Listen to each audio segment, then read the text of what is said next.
This is Rating Descending. where we watch IMDb's worst 250 movies so you don't have to. I'm Michelle St. Clair. I'm Abigail Ward. Oh no. Yes. And this week we watched A Sound of Thunder. A single mistake in the past by a time travel company in the future has devastating and unforeseen consequences. Let's watch.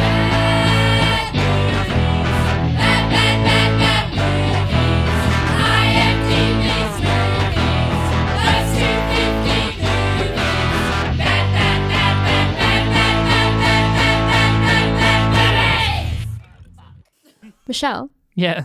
I think we've been recording for 2 years. Not quite. Didn't we start in July 2020? Yeah. What specific day? The 29th. That's why that'll be when we have a 2-year anniversary special. Fuck, dude. 20-day countdown to 20-day the 2-year anniversary. From Well, from yeah, record okay, day. we This will come out in the Censor that. It's a vague countdown to the We know when this episode's anniversary. coming out. Woo, it's Halloween in July. Literally every episode has a predefined release date unless we have to not do an episode. But hey, speaking of the 100th, in honor of it, Yeah. long time friend of the podcast, and I would say chart aficionado in a long-term battle with Julian Leger for chart supremacy, Luke Anton Yeah. has updated. Remember, around the 50th, he sent us some charts we put on Twitter as well of our rankings for all the Yeah. episodes. He sent some more. Oh my God, Lukey. Let me show them to you so that we can live record your reaction. I've already looked at them because that's who I am. What I love the most about it is it's the kind of thing that lets me know we have cultivated the exact audience I always wanted. Chart makers. Chart makers, trendsetters, all kinds of shit. Graph aficionados. Whoa. Well, that one looks exactly like last time. This is the 51st to the 100th. Whoa, and then, we've gone haywire recently. And then here's the whole thing, Oh my every single God. episode. And then here it is normalized of yours from highest rating to lowest rating and mine from highest rating to lowest rating. It also includes the guests. Interestingly, every guest has ranked lower than we did on their appearance. Whoa. The only exception being, I think Hang I on. said Spy Kids 3 was a little worse than Gaiden did. This is a lot of data. Oh, yeah. Lots of colors. Lots of colors. Definitely reminding me that we have indeed watched 100 terrible films. Oh, yeah. Here's the full I watch 100 more one. terrible films than I do watch good films at Yeah. this point. Yeah. What is your takeaway from reviewing this data? Because I feel like I don't have even time to take away what the fuck this is. I think, looking at the data, I think, as you said, we've gone very erratic recently. Some of our lowest and highest ratings. Especially me. Especially you. Yeah. The red's all over the place. This drop from 10 to 0? 10 to 0? 8 that to is 0? from literally the highest rating that either of us have given any movie is you giving Highlander 2 an 8. Hey, no, I gave Howling 2 a 10. Bonus episodes aren't on Okay, this. all right, Yeah, fair. you're right, though, that Howling 2 had a 10. Going to shared lowest of Last Thing He Wanted with 0. What? And hey, why the fuck did I give Legend of Hercules a 7? What's wrong with me? 7.5. I'm fucked. No, that's Oh, Legend of yeah. Hercules. Sorry, I gave A Wrinkle in Time 7.5 is what I was thinking. Yeah, you gave Legend of Hercules a 7. Wow. After the previous week giving Recep Ivedik a 1.5. Can we go back to the beginning as well? Because Yeah. Okay, we did have was that Ra 1, that huge peak? That must be Oh, Ra yeah, 1. this is Ra 1, yeah. We were really good at staying below the 5 line. The movies are technically getting worse, but we seem to be hitting above 5 more and more. Yeah. Are we the problem now? I think Are we distorted? a trend overall, I'm pretty sure on average I'm more generous to the movies than you are, even though you are responsible for more of the really high scores above 5. So what you're saying is that you're consistent and I'm erratic. We know this. Yeah. The listeners know this. Like I said, all of the guests have reviewed the movies lower than us, I think proving our theory that we're desensitized to just how bad they are. You could say desensitized. I say dumber. Yeah, that's true. We're just dumber now. Our guests are very smart people. I think we honestly came into this podcast, like, I've got a lot to reflect on. Yeah. We came into this podcast really genuinely trying to review these movies and thinking about why objectively they're not good films, but we were also trying to look for the good in it, you know, because we had to. We were like, we have to find the silver lining. Now we kind of come in, we just talk shit. We try and distract ourselves from the episode. Yeah. Well, I know I do. And then at the end, I'm like, I don't fucking know. It's probably a 7. And then I leave. Yeah, you've given more zeros than I have, for example. What have I given zeros to? A lot of our zeros are in common, but notably you gave Taxi, The Human Centipede, Last Thing He Wanted, and Area 51. You know what? All got a 0. I think... I'm going to go on record here. I stand by The Human Centipede. The Last Thing He Wanted, absolutely. And Area 51 was pretty shit. But Which I give 0.2. But Taxi, I think I have to make a formal apology to that film because I didn't even want to give it a fucking chance. I think I was in such a bad mood that week. And then I watched Taxi and I let out all my anger onto Taxi. Because a friend of mine was like, Taxi's such a fun, bad movie. And I was like, no, it isn't. I had a terrible time watching it. And then they were describing the things they liked about it. And I was like, oh yeah, it actually wasn't that bad. I'm the issue. Yeah. Like, what did you give it?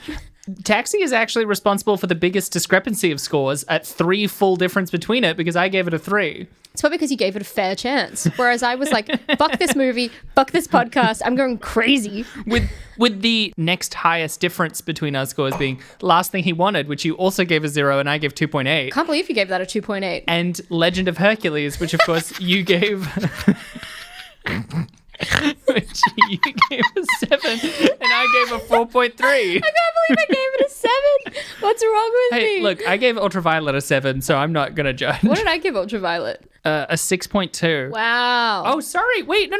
I was wrong. The biggest discrepancy is no longer Taxi. The biggest discrepancy is Urban Legend Final Cut, which you gave a 3 and I gave a 7. You loved Urban Legend. I couldn't wrap my head around it. 4 full difference because I spent the whole episode trying to convince you and defend that it was actually secretly a good movie. That's right. It was Michelle versus The Crown. I remember it vividly. It was a case of the century. Yeah.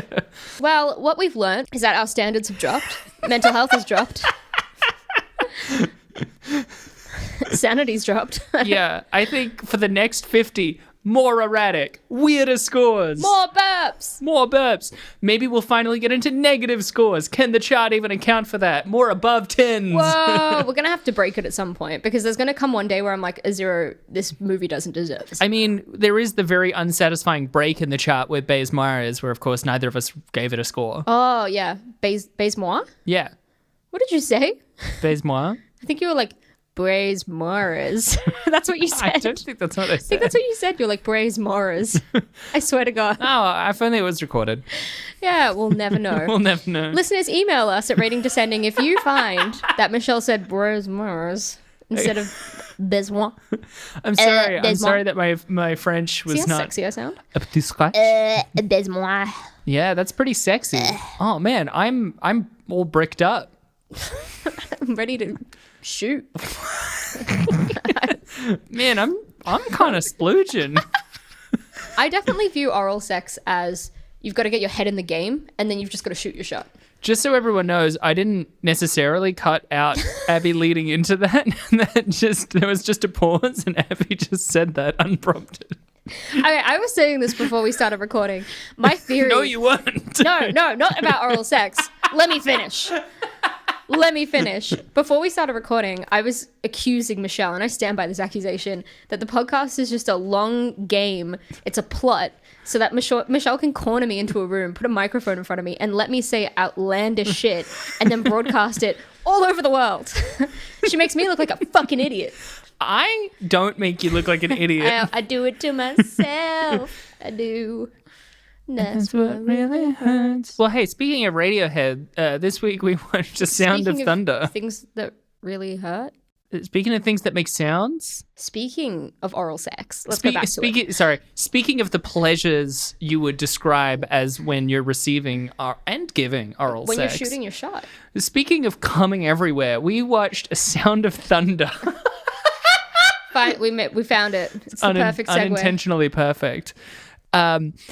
And hey, look, this is one of those weeks. Like Abby and I were texting. We weren't sure about it. We were warned by a former guest and friend of the podcast, Chanstar Anderson, of like, I don't know whether to be sorry for you or happy for you. I was like, that's ominous. Yeah, it seemed ominous when you told me that they'd said that, I was a bit like, is there going to be like a sexual assault, or is it like a not a fun bad movie? And then you just texted me, okay, I just read the premise and now I'm really excited. Yeah. And then I texted back 10 minutes after beginning it, oh, this fucks. Yeah, it was, what a delight. What a wild ride from front to back. Listeners, can you tell our mood is high? Yeah. It's almost like we watched something we semi-enjoyed. It's almost like we've tied the premise of our podcast to something that has the problem of defining our mood going into recording. It's almost like you just shouldn't watch 250 of the world's worst films. No, I don't think anyone could possibly listen to this podcast and think that this is advisable. I will say, I just don't... This is a social experiment because I don't know anyone that would actually have the stamina to put themselves through watching every bad film in this list. We started it, and honestly, in the back of my mind, I was like, I don't know how far we'll get through it because it could be terrible. Like, it could be really hard. We're doing it. This is one of those things that friends talk about maybe doing. And if they begin, they do maybe 5. But we're in deep enough that like, we're not fucking kidding. We're in a new century of bad films. We have done 100 weeks of bad films. We're not fucking around. We're not fucking like Earwolf or Maximum Fun or like any of those like big podcast networks. Like, we're just, that we're here for the long haul, for the love of the craft. Yeah, the craft being that we keep our eyelids open with matchsticks while we watch terrible films. Brooke chains us into chairs. Yes, she gives Michelle a little kiss on the head. She's like, "Love you, baby." She makes sure to rest my huge boner I get from her tying me to a chair. Or I mean, like, I have a vagina, so, like, she mops up from me getting sopping wet. So squelchy. So I wanted to bring this up anyway. I think that's just piss. I think you're just pissing yourself. So, wait, when you're really horny, would you describe it as, I feel like I'm busting. I really gotta go. Do you change your bed sheets a lot? Yeah. When you're having sex? Yeah. Yeah. Of course. We'll talk about it later. We'll talk about it later. I don't even know what you mean by pissing. It's only the brown, the good brown. But when you get on that toilet seat, you start flicking that beam, baby. You're ready to come. That's how I piss. I have to come every time. I get it, man. Vaginas are confusing. Sometimes I look at mine, I'm like, what the heck is that? What are you doing? Well, that's the thing. When I went to the surgeon, he was like, so just so you know, when you piss with a vagina, you have to come first. But what he just meant was, take care of yourself, you come first, you just misinterpreted it. No! I could have pissed so much faster. We have the same ethos. Whenever someone goes to the bathroom, I'm like, hey, you take care of yourself, all right? Look out for number 1. Okay, look out for number 1. But maybe it might be a number 2. Don't forget about number 2. But I'm actually just talking about me. You're just knocking at the door. Can I come in? Hey. I think you forgot about me. Excuse me? I have a dinosaur movie to talk about to pivot back into this fucking thing. Fucking dinosaurs are in it. Didn't know that coming in. Uh-oh. What? I'm going to play the Abby's Bad Takes music now. What I was going to say is the dinosaurs in this film were a real highlight because of how outlandishly bad everything was CGI'd. Yeah. I loved the abundance of green screen, even for the scenes that didn't need it. Oh, yeah. I loved the dinosaur scenes because no one seemed to be that scared. No, ever. Never. I want to talk about, like, the walking on the street scene. Oh, we think of the same scene where it's him and Jenny. Him and the Jenny? And they're, like, walking down the road. Yeah, I couldn't tell if they were siblings or if they were, like, fucking. They're like, I think she has a crush on him and vice versa. Right, I think there's sexual tension. They're definitely not siblings. And if they are, I've got so many more questions. Yeah, well, their relationship was hard to pass as someone who clearly missed that bit of dialogue. I'm glad that we're thinking of that same scene, though, because that was almost my favorite scene, because it was them clearly walking on the spot in front of a green screen. You know how TikTok cosplayers do it when they're going to do, like, a dance to one of the sounds and stuff, and they, like, do that. Some of them are so very talented at it, like looking like they're walking on the spot.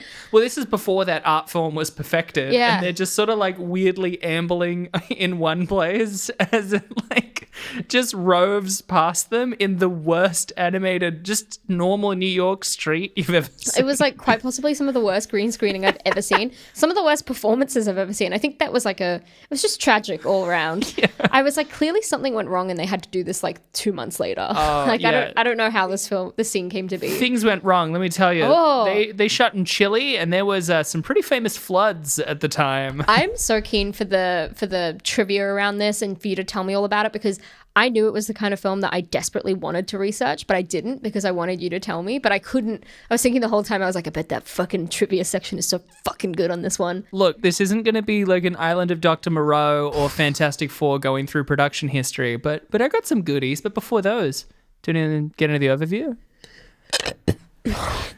I'm so glad we have music. Did you throw up? It's fine, I sucked it back in. Oh, fuck you! I threw up a bit and then burped immediately. It was a lot. It's a glamorous job. Podcasting. Guys, it's a rating descending first. I not just burped, I also vomed a bit for you guys. It's rating descending's first on-air vom. Vom time! Oh yeah, that's gonna have music. Yeah, so key details.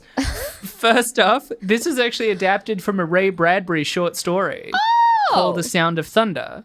Fuck off. Yeah, which almost bothered me as someone who likes Ray Bradbury and his books, as do you. Yeah. And I'm like, how did I not fucking know that going into it? Hey man, don't beat yourself up. Mistakes happen. I'm sorry.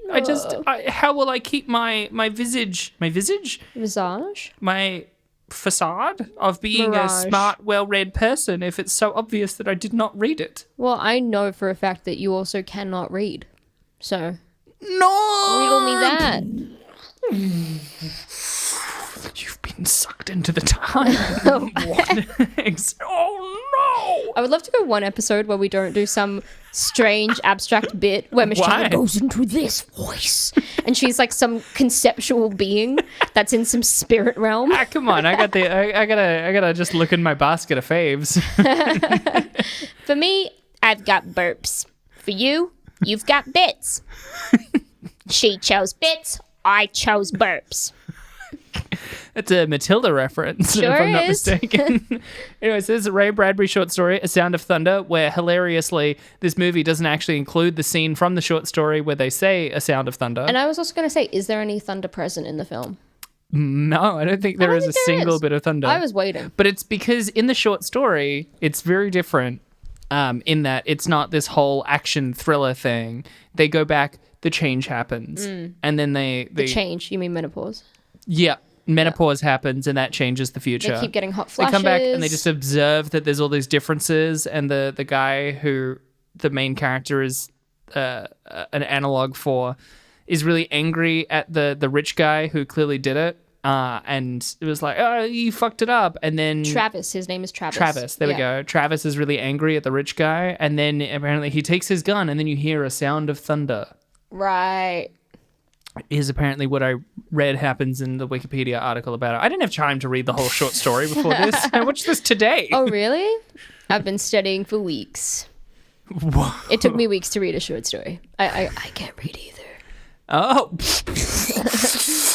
You've been sucked into the time vortex to Electric Boogaloo. Now that was one where Electric Boogaloo works because it's a time vortex. I guess in Michelle's world, she can joke about Electric Boogaloo whenever she wants. Sucked into the time vortex too, back in the habit.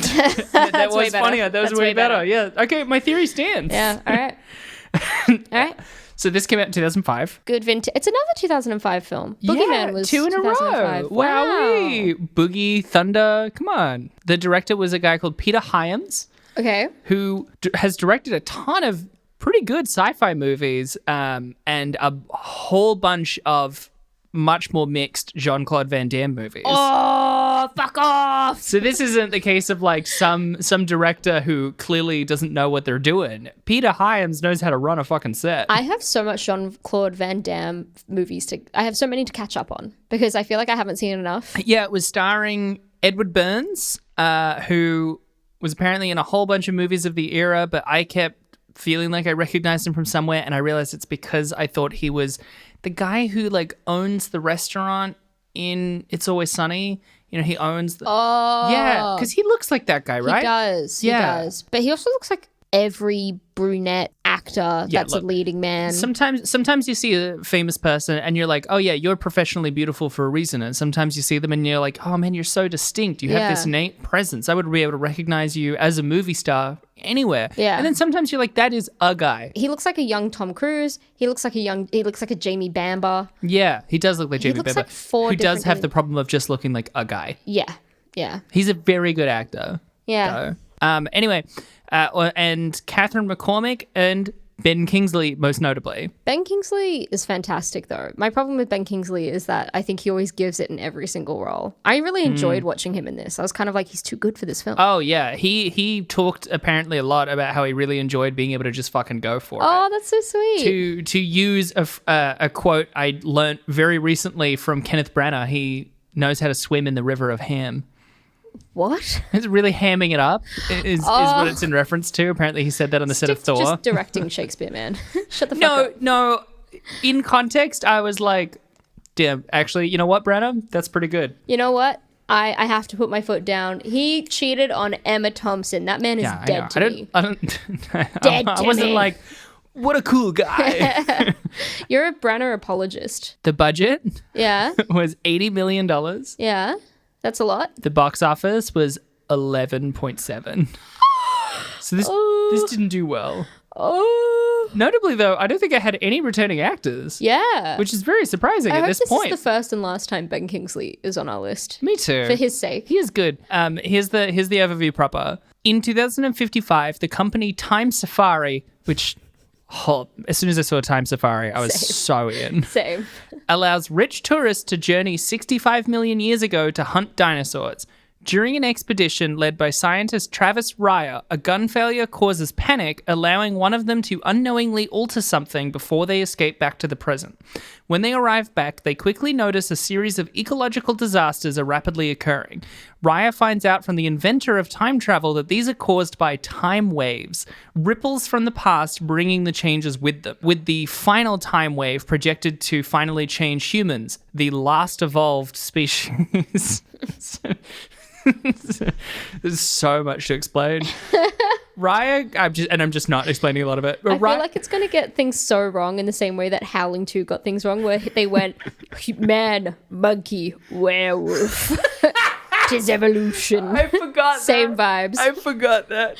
Raya grabs his team and finds that they will have a 20-second window to return and fix what was changed. So to ensure they know the cause, they head off to find the clients who were safarying with them on the last expedition.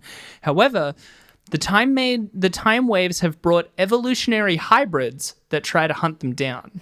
Nice. Right? Nice.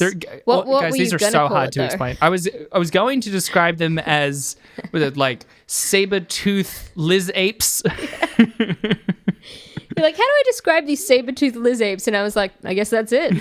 Guess you did it. But I was like, that doesn't mean anything if you haven't seen him. Eventually, they find the client and discover that he had accidentally stepped on a butterfly. So, to undo the change, they make their way back to the computer core and set up a time tunnel for Raya, allowing him to go back, stop the client from stepping on a butterfly before he disappears, allowing the timeline to return to normal. It's insane that a man stepping on a butterfly with his boot can change like the cause of effects. I feel like there should be like a term for it, like the boot effect or something, you know? Hey, fun fact, the short story is the origin of the term, the butterfly effect. No way! Yeah. Oh, my joke sucks now. Fuck you. Go fuck yourself. It's not like being really on the nose and like wink wink. It's literally where that comes from. That's so funny because when it did end up being him stepping on a butterfly, I was like, oh, why wouldn't you choose any other insect just to not have that comparison? It felt too on too on the nose. This is the one. Not even the butterfly effect can claim this level of butterfly effect. Man. Which I've got a lot to think about. I think I'm going home. When I was doing the research, I was like, oh, so I have already seen A Sound of Thunder in that Treehouse of Horror where Bart goes back into Homer goes back into the past, and then, yeah. The Simpsons informed so much. Like, The Simpsons truly educated a whole generation of kids. It was our gateway into pop culture references. You knew who people were because of The Simpsons. You understood jokes because of The Simpsons. Do you think the different way that we experience pop culture now is to do with both how consolidated media is, especially by Disney, but also how our understanding of past pop culture references are no longer filtered and explained to us through the lens of something like The Simpsons, but instead passed as hot takes on things like Twitter and articles of people going like, I saw this old movie that's meant to be good and now it's bad or whatever. Yeah. I feel like that has vastly changed how we understand our culture around us. Definitely. But I think that because of, say, like, I think a lot of people get information, like a lot of what people use is TikTok and Twitter, right? Yeah. They're really dominating at the moment. Maybe Instagram, but those two platforms are what a lot of Gen Z are on. Yeah. And because of that, the information that you want gets filtered through to you. So they're really good at knowing what you don't know, and they don't bother to show that to you. And they want to show you things that you just know, they already know that you like. So I feel like the scope of what you get to learn about online is getting smaller and smaller because they know how to filter to you. Even things like, say, like a decade ago, you would have a magazine like the AV Club where the writers were curators and trying to show you cool things. Whereas now a lot of those writers have left and it's BuzzFeed. Well, check out this Marvel thing. You know, the problem it's with all an corporatized. algorithm is that it's for you. So if things are for you, it never goes outside of what is for you. Yeah. You never get to learn things that aren't for you. But you're also not even choosing for you. It's really easy for it to accidentally funnel you into really awful areas of the internet. 100%. I've talked about this before, but I'm going to rant about it again. I'm still stuck in straight talk, and I know I'm marrying a man, but that doesn't mean shit. I don't want to be there. I don't want to see couples being like, me and Jason hate each other, but we always make up at the end of the night. Love my hubby. I can't stand it. I can't deal with it. Yeah. I want to go back to my queer, emotionally unstable TikTok. Yeah. Because that's what I had.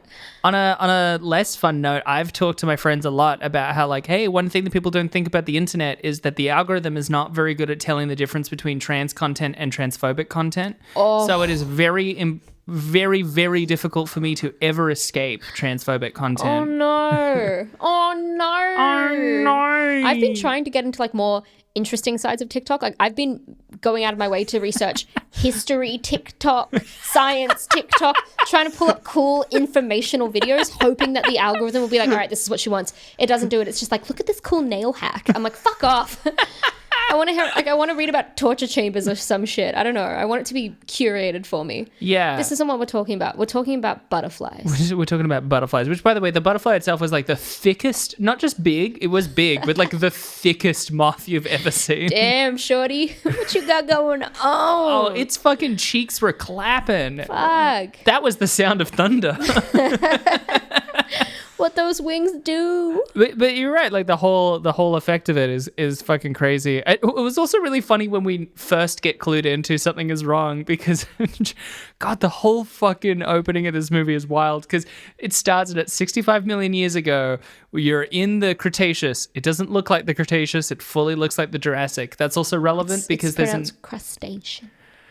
Yeah. There. She's so sick of me.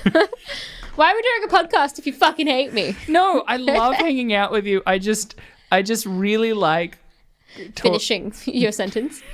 Yeah. Not getting. Sorry, I interrupted finished. by me. No, I get it. God! I get it. It'd be really annoying. You really saved that one. Continue talking about crustaceans and shit. I would be so much more mad if you weren't so good at it. It's a true talent. I literally was saying to two different friends recently that and they fully agreed, your superpower is charm. Oh. Especially like first time. As you get to know you, that some of that charm wears off. It really wears off.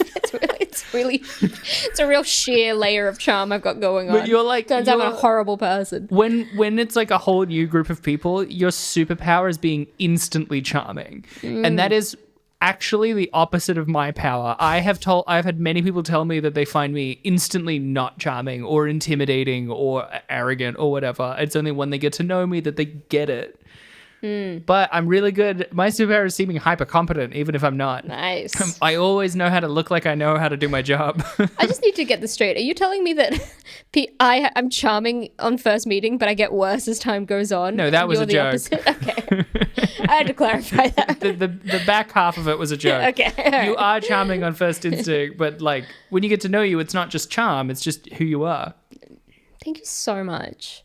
Yeah. Let's keep this conversation about me and my charm going. Right. So we open. It's the Cretacean. It's the Crustacean. Thank you. Which, we also see an Allosaurus. Not in the Cretaceous. That's fully a Jurassic. This is a sort of dumb animal. question. Is Yeah. an Allosaurus a real dinosaur? Yes. Okay, because I wouldn't put it past this movie to be like, it's a cool, super new dinosaur. No. Yeah, an Allosaurus is a real dinosaur. It's Right. kind of what? Oh my god. What? If I have a daughter, I'm calling her Allie for Allosaurus. That's really funny. It's like adding to my my retinue of names for my kids. An Allosaurus is kind of like a big velociraptor in some ways is like a really bad shorthand, but you know, like the way that people think of T-Rexes as these big vicious creatures who go off hunting. An Allosaurus is more actually like that. It's a little smaller, but it's a lot more aggressive. Ooh. Yeah, Well, they're really cool and interesting. And I wouldn't put it past them. I don't know why I'm saying it like that. I wouldn't put it past them. Let me start again. This is piece of shit. Fucking Allie. I would imagine that they're really agile and they can run quite well. Yeah. But in this movie, they were so slow. Yeah. They were like, this isn't a great bit for a podcast. Whoa, what? Is there really an Allosaurus here? Oh my god. Look to the trees. Michelle, just describe the visual bit I'm doing. Abby is with the energy of sort of like a loose turtle waving her arms around, kind of like jaggedly forward and opening her mouth wide, almost kind of like a zombie. Well, I fucked it up then. It was very scary. It was meant to be an Allosaurus, Oh. actually. Whereas there were, I don't know how to do an Allosaurus. Snarl. Well, that's more like a lion. It's just you snoring. That's what I sound like when I'm snoring. Yeah. And, yeah. So we open. It's the crustacean. Hang on.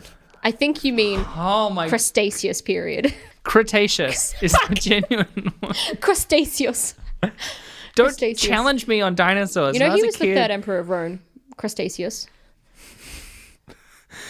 Don't challenge me on dinosaurs. All right. When I was a little kid, that BBC series, Walking with Dinosaurs, was everything to me. I watched it front to back over and over again. We had the big coffee table book that had like all the extra information about them. I've seen every land before time. I think there's 15. single I think land. there's 15 of those fuckers. All right. I loved every dinosaur thing. Weirdly though, I didn't see Jurassic Park sequels, but I did see the first one. It was very scary that's for all me you as a need to kid. see. Yeah, I didn't. Okay, yeah, Michelle, it's cool. Michelle, are we cool? But it's because we it cool? was fictional. I wanted the real Hey, dinosaurs. are we cool? We cool? It's Yeah, just, I didn't- we're cool. I didn't mean anything by it. So we open. It's the Cretaceous period. Is this whole episode going to be me trying to describe one scene? What's the Crustaceous period? The Cretaceous period was of the three periods we tend to think of as the dinosaurs being around for. The Triassic, which ends up with like sort of the like proto-dinosaurs primarily. The Jurassic is the main dinosaur period of time. Right, and what's the last one? The Cretaceous. Right. I think you mean I really don't know Crustaceous. how you didn't put that one together. What was the first one that you said again? It was The the Triassic. Triassic. Yeah. What does... That's so interesting. I didn't know there was a Triassic. Yeah. Does it have a park? No. They I made don't care then. they made the park about the Jurassic because the Jurassic is the main dinosaur period. As if the prequel to Jurassic Park isn't going to be the Triassic Park. Well, but also that would be funny though because that implies that in Jurassic Park it wasn't the first park they made. They made a different park Yeah, exactly. of slightly older animals. And then there's got to be a crustacean park. It's just full of crabs. Most dinosaur stuff we think of like all the Yeah. lush ferns and most of the dinosaurs we like Yeah. are from the Jurassic. The Cretaceous was the end times, you know. Right. And so how long did the Jurassic period typically go for? Like typically. Typi- the one typi- time. typically. How long did the one time it went for go? Let me look it up to double check, but I know it's But on average. I'm pretty sure Just give me a median figure. because the whole thing with the Triassic is that there were, like I said, early dinosaurs, but there were also a lot of other things, pre-dinosaurs. And there was an extinction event that got rid of a lot of those, which is what set the stage for the Jurassic. Oh, yeah, baby. Is a period, like 200 million years ago up until about 145 million years ago. It's like Wow. a 50 million year period. Wow, I'm learning so much. So where do crabs fit into all of this? Crabs, oh my God, everything is crab. Do you know the theory of carcinization? Is that when you cut off someone's balls? No, that's... What is the word for that again? Castration. Castration. Now, I was going to say Nailed it. cauterization, but that's different. You would You could potentially cauterize cauterize a castration. Yeah. Wow, we've lots of discussions Lots of words. tonight. Do you know carcinization, though? No. A good shorthand is, with enough time, everything become crab.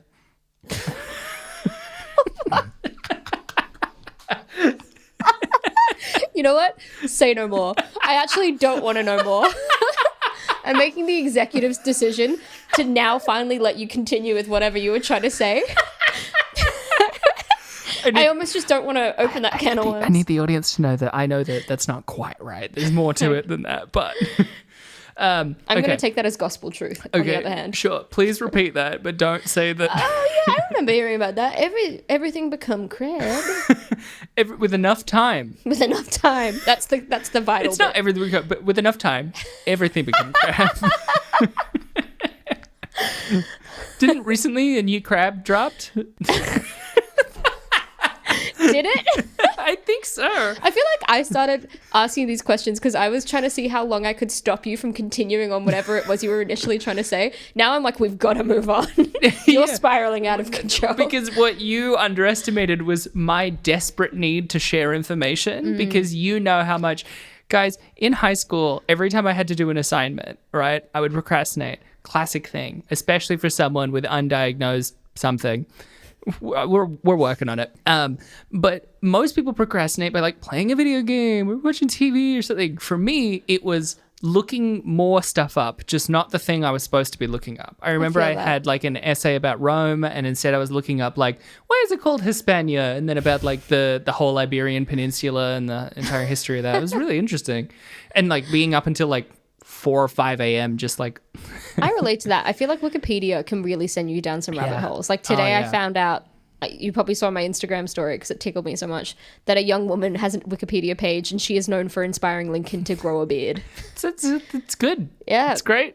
I really went down this really long rabbit hole about his first inauguration, his second inauguration, all of his bodyguards, the Pinkerton Agency, this girl that wrote him. The fucking Pinkertons. I was on like the Wikipedia for 3 hours and I was like, what am I doing? Like, I think I have to make lunch. I think that's what I was meant to do 3 hours ago. Oh man, I love it. I remember the other day I was like trying to look something up and my darling girlfriend Brooke was looking over my shoulder and she was like, what's that?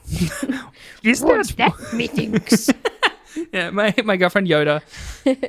And I was like, sorry. And I scrolled past and it was just like a bunch of things about like the Angevin Empire and Aquitania and all of that. And she was like, what the fuck are you looking up? I was like, oh, just I was thinking the other day, like, what is the deal with the Duchy of Aquitaine? This is my favorite Seinfeld bit. What is the deal with Aquitaine? It's also called L'Occitane? What is going on? Pick a name. Women are like Occitane. And men are like, Aquitaine. Fucking nailed it. French is easy. Yeah, but because of that, I just store so much in my little head, and I know it's impolite. I know it is impolite to just share it. People don't like it when you just dominate the conversation with saying things. Yeah, there's definitely like, you don't want to be that annoying person that is inconveniencing people with knowledge that they don't actually want to hear. And me so desperately more than most. It's good that you're aware of that. Yeah. Because I think the most annoying thing is when someone's like, I've read all about this, and you're like, I don't give a fuck. I'm just trying to eat my lunch, bitch. Yeah, I've learnt through trial and error. People don't like it. So what I am at all times waiting for is a prompt to share information. Does that mean you're like constantly eavesdropping into conversations? Sometimes, but I've also learnt people don't like it when you chime in with the correct information because they feel like you're correcting them. And sometimes I'm like, I just want you to know what the thing is. Yeah. It's very difficult. I find it very hard. We open on the Cretaceous. This is one of the like most rad movies we've watched, and we're not talking about it. Not at all. We haven't even started talking about it yet. But have you got any trivia for me? No, I gotta describe one scene. I'm kidding. Actually, I've got to go. Don't do this. Yeah. We've spent so much time. We've gone from the Not Jurassic like this. period into the Crustacean period, and I've got to go pick up my kid. your child. My child. But then you pick them up. They look different. Evolution. and bugs start appearing. So all I'm trying to say, we open in the Cretaceous. Hang on. When you say we open, I mean, what do you mean? You're right. We saw That's open to interpretation. We saw some titles first that just said like, 165 million years ago. What kind of font do you think those titles were in? Would you describe them as... they weren't really serif. I don't know. I would describe them as without serif. For shorthand, I would say sans serif. Could just be a Times New Roman, you know? Just don't... I don't think it was Times New Roman. You're like so certain about that. Typographic hag. Typographic hag? That's like the best insult I've ever gotten. And because of that, it cuts so deep. Like, it's actually insulting. Take it back. No. Okay. No, I will not. But it's because I want to make you a t-shirt with the worst font I've ever seen. It says typographic hag. That's Rating Descending merch. Don't tell anyone. It's coming out in August. Each letter is a different font. Typographic hag. All right, I'm letting you continue now. Okay. I deserved it. We open in the Cretaceous period, even though it looks very Jurassic. Just so you know, because Abby's doing a very visual bit, which doesn't translate well on our audio podcast. She's just me trying to not stop you. She's looking really, she's really struggling. Immediately we see, I can only describe it as, what if a bit of the ground was a bit blurry? And it's meant to be like a bridge, I guess, like an invisible force bridge. Yeah. So that they're not stepping on anything. It's like blurry, but also a bit shiny. Yeah, wobbly. It's a bit of a wibble to it. Wibble bridge. The wibble bridge. And they're crossing it. They got these full body suits or whatever. And they're coming out and they're doing quips, whatever. There's a lot of quips in this film. It's a very quip. Half this dialogue is just it's what we've described in other movies as action movie Mad Libs. Action movie Mad Libs. Yeah, you know Mad Libs? Yeah, that, but people are filling it in with action movie quips. Yeah. Right? I think that's pretty good, that's actually. Good. Action movie Mad Libs? All right. Okay. Have we described it as that before? Shirt number 2. Yeah, that is a lot of this. But the second time we see them, it's the same thing. And they come out, one of them's very nervous and the other one. And then they go to fire their guns, which are described as firing ice, I think, so that it melts, I guess. Oh, so it doesn't leave any remnant behind. Yeah. That's smart. Which is also very funny because they're still making very, very loud gunshots, which definitely would draw the attention of a lot of creatures around them. True. So completely undoing any of what they're supposed to be doing. At least get silencers. You're in 2055. Yeah. Can you not silence your ice bullets? Ice gun technology is brand new, okay? Yeah, so they come in, one of the guys is nervous, but then they go to fire it. Oh my god, it doesn't fire. Holy shit, now there's a big problem. They're trying to distract the Allosaurus while one of them fixes it, and then the clients fuck off or whatever. Eventually they kill it just at the last second. Oh my god. And then they round everyone up and they go to walk away. And then the camera is watching them walk away and it moves down onto the Wibble Bridge and we just see one muddy boot print.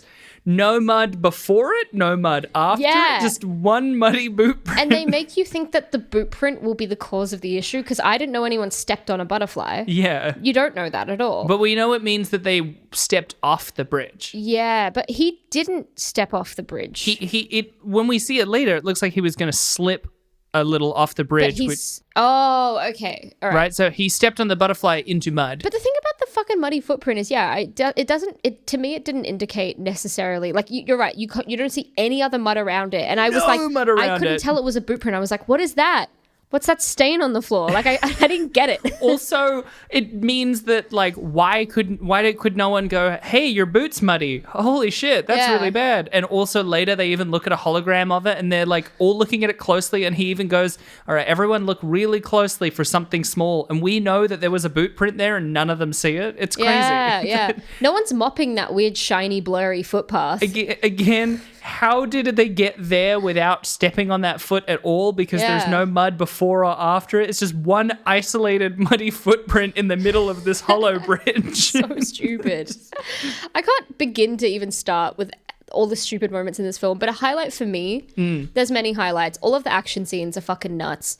Also, by the way, talking of the cast, the girl that played Jenny, she is played by Jemima Rooper. Yeah. And Jemima Rooper is the lead in Lost in Austin, this BBC miniseries that I was obsessed with. Oh, I remember you showed that to me. Yeah, she's a British actress and her accent was god-awful. It was. God-awful. One of the worst accents ever. She also looks like a budget Fairuza Balk Firuza Balk? Yeah, I see that. A highlight scene for me, apart from how terrible Jemima Rupert's accent is the whole time, I just had to bring it up before I forgot. A highlight moment for me is when he's chatting to, I don't remember the character's name, the woman played by the British actress as well, the other one. Oh, yes. The doctor. The woman that's the doctor. This is called the Tammy? Well, she started Tammy, the woman that created right, Tammy. Yeah, one of the things I didn't get to in the overview is that a big part of it is that the thing that operates the time travel is an artificial intelligence. There's like 8 things that are invented to make this all work. The character Sonia Rand. So he goes to Rand's apartment, and he and Rand have like a bit of chemistry as well because he's the romantic lead. He gets to her apartment. Why is telling anything in this episode so difficult? I don't know. I'm off medication. You're you're undiagnosed. I'm doing dry July. There we go. I'm like sober for the first. No. It's 9 p.m. at night. He goes to visit Rand in her apartment, and they open this door and a woman falls out covered in bugs, and there's a room full of bugs, and they all scuttle into the room because the world's falling apart. Yeah. And he's like, wait, and he throws just a sack down on the floor so she can just step onto the sack, giving her a second's extra time to escape the bugs. And she's like, doesn't do anything. The way she's like freaking out and like just shaking them off it's probably the funniest scene I've ever seen. Because then he grabs her industrial water hose and starts spraying it. It does fuck all. And he doesn't even spray it at her feet. He sprays it just near away from her feet, and she's still like, they're clearly still conglomerating around her feet, but now there's like an open space next to her. And then because the hose hits some kind of power source, it sparks. Yeah. And then they have to run out of the building. Because she also has 2 full tanks of oxygen. Yeah. So they have to fully run out of the building and jump off the balcony as it explodes. And then they fall through all this foliage and end up like hitting a tree. And then she gets up. It's such a good sequence. Because then she gets up and she looks at this tree and she's like, this wasn't here before. Completely missing behind the tree, everything else being decimated.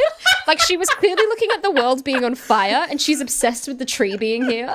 It's just one stupid scene after another in this film. I loved it. So good. Such a good time. That's, by the way, after we first get introduced to the time wave, which she is so nonchalant about because they're in her indoor garden in her apartment, which is so huge. Such a nice apartment. She has like infrastructure inside to get up to a second level. Yeah. And she's talking to him and she's so condescending the whole movie. And in particular at this point, she's like, of course there'd be a problem like this. Let me guess, has it been 24 hours? And he's like, yeah. And she's like, so look, and wipes on the window. And then what looks like just a tidal wave buildings tall is coming towards them. There's no indication to the audience that it's not water at first. And she already knew that it was right there. And then it hits, and it's like this wave of force, and it hits so hard it knocks him off of this tall thing that they're both on, and in like slow-mo bullet time sort of effect. It's kind of a cool effect. And then she just like walks down the stairs and like, it's called a time wave. She gave off massive. She reminded me so much of Angel from Wing Commander. Yes. Just because Angel was very authoritative. English would be like, I don't think that's right. This is what it is. And she had very similar vibes. I tell you what, if it was Devereaux, they would have gotten through this faster. Yeah. Devereaux knew how to get shit done. 100%. One of my other favorite scenes is right at the end. The last wave is coming. They have to go back. And the last wave they realized is going to wipe out humanity. It's the last one because of the hybrids. And because humanity is the last thing to evolve. Which we'll talk about in a second. This is not true. We'll talk about that in a second. She is setting Travis up to go back to the first time that they were on the plank to warn Jenny. Specifically, it's that because they can't get there because they can't jump past the time wave. Yeah. So it's harder and harder to jump back. But that's great because instead she has a clever plan. See, she can open a wormhole to a year before. Don't know why. Don't know why. And then slingshot from that year back to the moment, like 20 seconds before the whole thing shakes out. Crazy explanation. Yeah. So she's like prepping to slingshot him. Yeah. And she the wave is coming. It's the last wave that's going to send them back to humanity. And he gets slingshotted. Shot. It's still shot. Slingshot. Slingshot. Slingshot. And the wave hits her. And the scene settles. And she's like a feline fish creature that's like blinking around the room. And I was like, what the fuck? No. But it's so good and so exciting because earlier she says, she's explaining like, the last time wave will change us because we're the last thing to evolve. Again, I can't believe it's 2055 and an evolutionary scientist is just so vastly incorrect. But she's like, oh, who knows what'll be the changes? Maybe we'll be aquatic. Maybe we'll be this. Maybe we won't exist at all. Like clearly teasing it. And when you see that last time wave, all I was like, I wonder if they're going to be cowards and just have it be that there's no humans. And then we see the shot of the fucking like fish person. The fish person made my day. It was so unexpected. Best part of the movie. Look, I'm going to be a big girl here. That's I'm great. doing this for the listeners and I'm doing it for me. You keep saying it's not correct. That is not how evolution works. I don't know how evolution works. What is the last thing to evolve? The way that evolution happens means that there's no definable point that you could say that was the last thing to... Things are still evolving now. Like generations of insects, for example. Or, you need time for things to evolve, but more what you need is generations, right? Mm-hmm. So creatures that have many generations in a shorter period of time will evolve faster. We have microevolution all the time. We say like lizards that are transported to a new region might change color or be very quickly adapt to their new environment that's either drier or colder or whatever, right? That's still happening all the time to creatures everywhere because there is still natural selection and there is still new creatures being made that are ever so slightly different eventually. We have prevented some things from being able to do that, like horses or dogs or ourselves, because we like this one. You could argue with dogs, we're kind of we embarked on human intentional evolution. Like how do we genetically make this one creature into like 40 different creatures? I have another question. Yeah. Why didn't she turn back into a monkey or an ape? What? We evolved out of monkeys and apes, right? Apes, yeah. Yeah. Apes. Why didn't she turn back into an ape? Why would you turn back into an ape? Why did she turn into a catfish? Because it's like the butterfly changed things that meant that instead of apes evolving this big sentience, these fish creatures did. This is the grasp I have on the lore of this film. Because they explain everything. That's not so the lore rapidly. of this film. That's real life evolution. No. But you're saying that they wouldn't evolve backwards the way that we evolved because the timeline is different. Yeah, nothing evolved backwards. They were evolving differently. Right. Do you get it? No. Okay. It was changing because, say, like, if the butterfly was meant to feed this one creature that then births eventually, a few million years later, a chicken. Yeah. Well, if there's no butterfly, then there's eventually no chicken. But if there's no chicken, then other things evolve instead. It's a different stream of evolution. Things evolve differently. Yeah, so it's not going backwards. Yeah. But when I was talking about the lore of this film, the lore of this film, like on one hand, you could have evolution that is going backwards, us turning back into apes. Sure. That's the real world, going backwards. I thought in the movie they were going backwards, but I realized it's a different stream of evolution. So they're just jumping into a different universe, basically. Kinda, yeah. Yeah. Like, that's the weird thing about the decision with the time waves, is that the time waves, it's more like the time wave is universes folding together, rather than it just being like in the short story, a change happens, you come back to the present, and it is different. Yeah. Which is how it would be. Well, listeners, I hope you've learned a lot about evolution. I haven't. God, there's so many things I wanted to talk about, but there's two things I wanted to mention before I move on because they're both very short and delightful. One is that the cars in this, especially later when we see this big silver one, look exactly like Tesla's truck that we saw Elon Musk, noted cuckold, unveil and then go like, see, they're damage-proof windows, and then huck a fucking ball at them and then prove himself wrong instantly. They definitely gave off Nissan Cube vibes. Yeah, they did. And I guess what we're finding is Elon was right. The future's going to look like that. And then the other thing, there were these two particular lines, but one that I love. It gets to the end of the movie, which really drags. I feel like they could have just made the changes and then they walk back into the portal and then we're like, cool, it ended. But we really had to see the wrap up of like how they were going to take him down. Yeah. And he's gone back to Rand's apartment and gives her what they keep calling a hollow disc, and it's a sphere. And that bums me out because a hollow disc should look like a mini disc in that it would be a cool little optical circle in a cartridge, right? That's what it should be. That's what fucking Wing Commander did. Wing Commander seems to trump this on every level. Yeah, I mean, it does. It does, baby. I don't know. This film's pretty great. Anyway, hands her this like glowing red ball thing and be like, yeah, all the information you need to take him down is on that. And she's like, cool. And then famous last line. Do you want a cup of coffee? Music swells. You know cut to establishing shot. The movie ends. We're never going to have a long enough episode to be able to touch on how many bonkers moments there were in this movie. Yeah. But I do think that everyone should go watch this stupid, shocking film. Yes, it's such a good time. Hey, do you want to hear some trivia? Yes, boy. IMDb trivia. First thing up, I thought you in particular would love this. The film was originally going to be directed by Rennie Harlin. Rennie Harlin did. Legend of Hercules. Ah! And then Cut Through an Island and stuff. Did he? Oh! It's really recent. Yeah, it was Has really... he done anything else that's been on the list? I think we found he had, right? He Yeah. did Driven, didn't he? Yes. Yeah.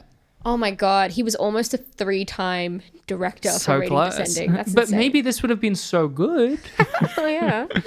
We love Rennie Harlin. So a big thing was that during post, like after the floods and everything, during post, the production company Franchise Pictures went bankrupt. And the remaining backers provided only $30 million out of the $80 million originally allocated. So that's part of why the special effects in this, which we haven't talked about very much, are some of the worst I've ever seen, in part because pre-visualization software and stuff was used. So rather than it being finished rendered things, it was the kind of stuff they would use to like plan out how they were going to really do it. Shit. Yeah. So wait, when you said there was $80 million allocated, Yeah. you said that this film had an $80 million budget, but Yeah. you're just talking about the post budget here. That went down to $30 million, or are you saying that the budget in total ended up being $30 million? They'd only used $30 million at that point, which I guess suggests that they had $50 million left of the budget. But then the company went bankrupt. So they actually had a $30 million budget, really? I think they did eventually get from the studio like more money. Right. I assume so. I couldn't find anything about that specifically. That's insane. Isn't that the same for Ultraviolet? Like some of the CGI wasn't rendered or something? Yeah, something like that. Something like that. Fuck, man, I don't know. Chaim's son John later said it was one of the hardest experiences of his father's career. You know, it's got to be a real sinking feeling going into something, shooting all of it against green screen with all this trust that you're relying on this whole element, this whole technology that ultimately you're not going to be able to afford and you have to do it anyway. Oh, that is heartbreaking. It's rough. Rennie. And his own son being like, Dad had it so tough. Yeah. Why are you going to make it so personal? Let's set up a GoFundMe for Rennie Harlin to finish his film. Wait, no, that wouldn't be finishing it. That would be just redoing it. Yeah, redoing it. All right. Finishing it the way I he like wanted. That. Let's do a Kickstarter. Rennie Harlin doing A Sound of Thunder. We got you, babe. Originally, it was meant to be Pierce Brosnan as well, and instead they got Edward Burns. Oh, for Travis. Yeah. Pierce Brosnan. Pierce Brosnan would have been great. He would have been fun. In 2005 as well. And hey, I want to return to the segment Weirdly Written Goofs. Yeah. Weirdly written goofs. Don't use it. Don't use it. It's not worth it. Either I will have finished the music and I will put it there, or I will have not and we'll all listen to that. The very area they are hunting in was about to be completely swept away by a pyroclastic flow, which would have killed every living thing in the area and reduced the moth that was stepped on into ash. So how could it possibly affect the time stream at all? Is the first one. So you don't think the volcano would affect the time? That's what they're referring to. Yeah. Wait, because the volcano was going to go off anyway. Yeah, no, they're right. Yeah, no, this person's right. That's the thing. The weirdly written groups, they're all right. They just should have better things to do. I love this one. They have the ability to time travel, so just go back a few days to when the expedition that messed everything up is being planned and tell them not to go. That's what they did. No. This is saying, like, go back a few days before they went on the expedition and say, Right. don't go. Yeah. Yeah. Stupid. When Dr. Rand and Travis jump out of the observatory window into the tree, the branches that broke off have been cut with a saw, not broken. These people shouldn't watch movies. They're going to be horrified when they find out it's all fake. When the computer-generated eel creature is first seen swimming along the surface of the water in the flooded subway tunnel, it doesn't create the slightest ripple or wave, indicating that the filmmakers did not take into account its interaction with the environment. 1 out of 10. People are painful. Do you want to hear some reviews? Yeah. Reviews! It says 6% on Rotten Tomatoes. It's low. It's very low. It's another 4.1 on IMDb. Uh-huh. And Roger Ebert,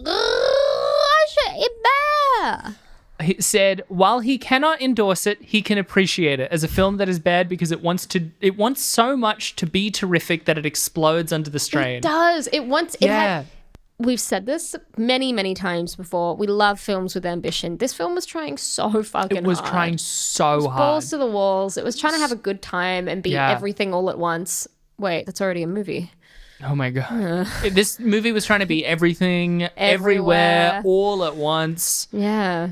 But ultimately, it just ended up being sucked into a bagel. Sucked into a bagel. Here's an IMDb review called This May Sound Crazy, with an ellipses at the end. I can tell she's already loose. This is All Peter right. D. Finn. I can tell he's already loose. So important because the review is titled This May Sound Crazy. The review is as follows. But I seriously liked this film. I think this is cheesy science fiction done right. But after a while, you kind of forget that it's not an extremely high quality movie and just enjoy watching it if you like science fiction. I didn't like it because it was so cheesy though. I liked it as a serious film. Call me crazy, but I just didn't think it was that bad. Believe me, I've seen far worse. Check out my reviews of Dragon Fighter and 10.5 Apocalypse. Oh, we will. You fucking crazy bitch. This movie is based on a short story by Ray Bradbury about a company that sends wealthy tourists to the past to hunt dinosaurs. But there are 3 rules that everyone must obey. Don't leave anything behind, don't bring anything back, and no matter what, don't change anything. But then somebody breaks a rule.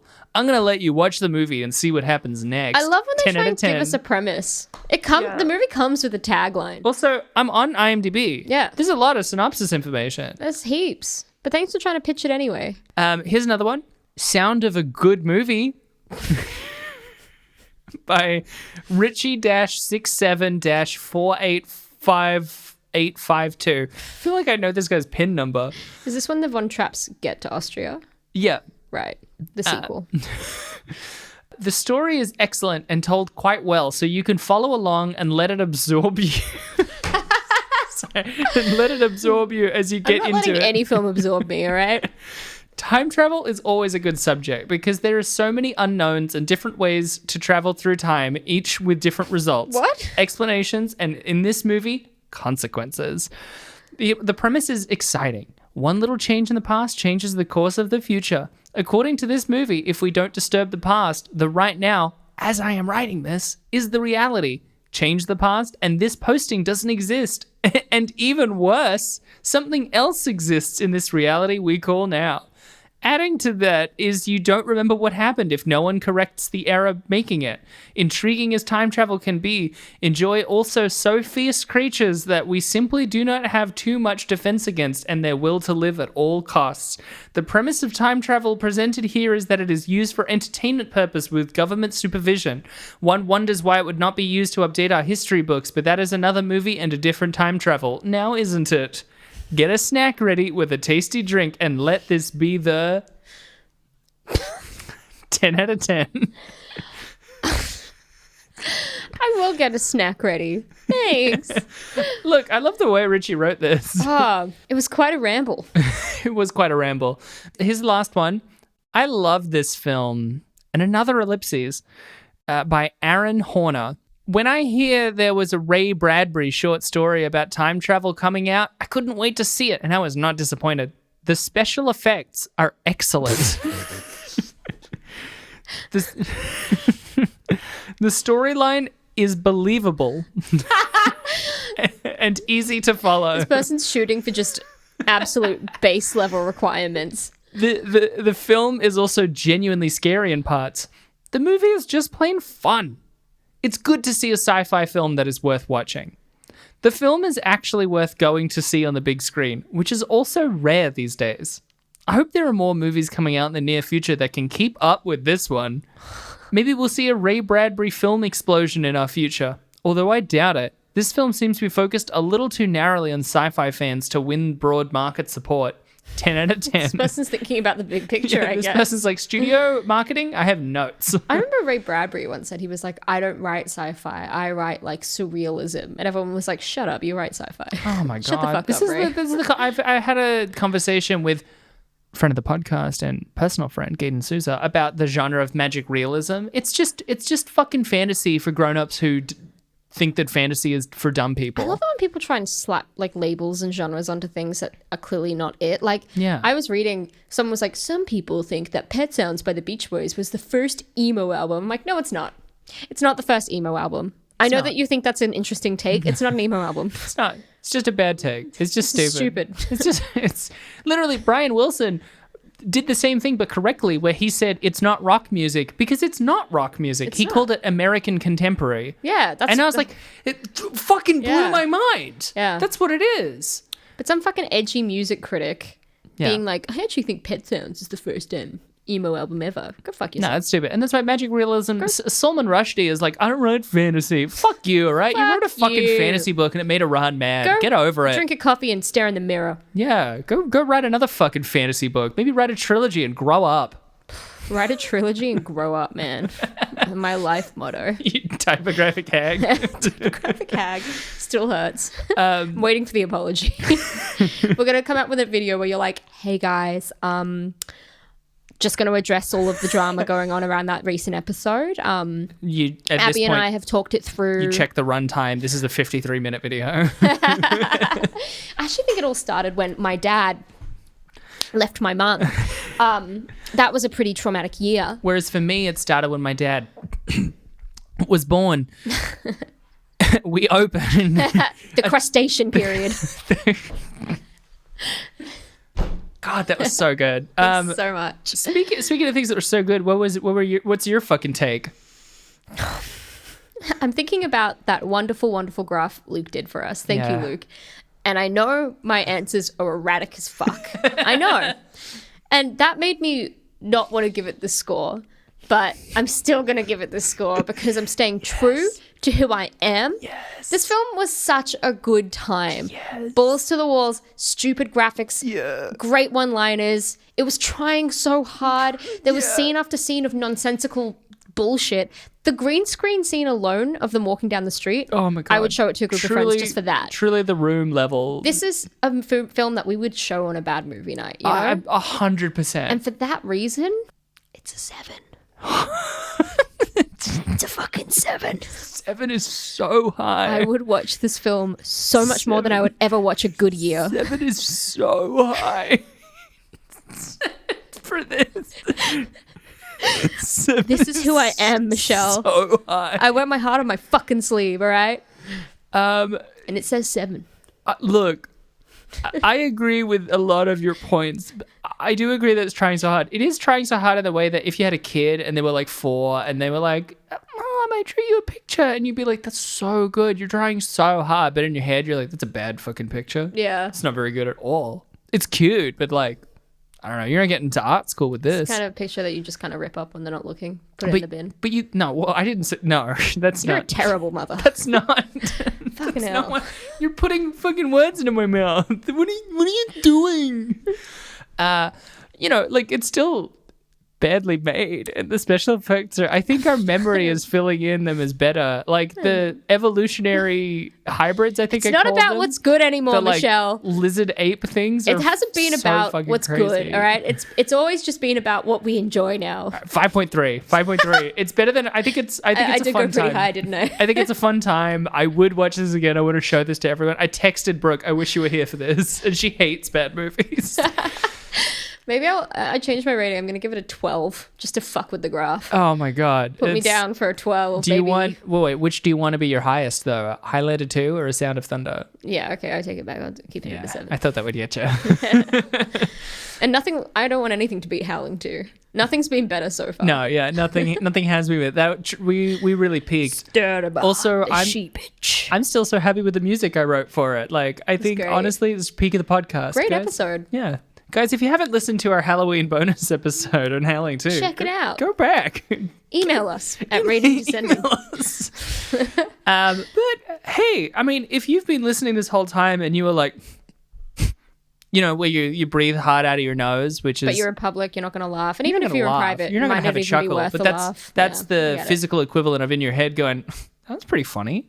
These guys are pretty cool. They're pretty alright. Let me tell you, you can find more of that, or at least a regurgitation of a lot of it on Twitter and TikTok and all these different places. You can find us on Twitter at RateDescendPod or on TikTok at Rating Descending. Or if you want to engage with us more directly, you can email us at ratingdescending@gmail.com.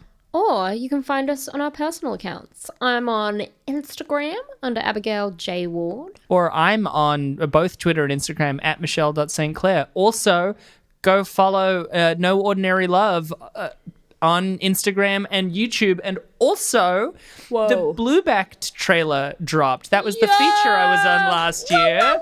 So go find like the Blueback trailer on YouTube and everything. I'm actually going to watch it like immediately. That's very I'll show it to you after. No, I want to do it in private. Okay. I just really love I thought it'd be neat to share that moment. I actually just don't want to.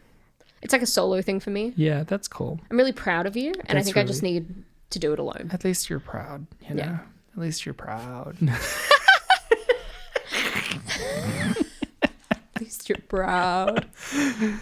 And don't forget, you little shit, to leave us a little review on wherever you get your podcast, Spotify, Apple Podcasts, whatever the fuck. Leave us a review and say, these girls are so goofy and hot and sexy, and I wish they were my best friends. Yeah. And we'll be like, we know, bitch. Some of them, like Pocket Casts and Overcast, they don't even let you leave reviews. So if you could email their support system and say, like, you're not letting me leave a review, so 10 out of 10 for rating descending. Can you please add respond this? immediately. Please respond.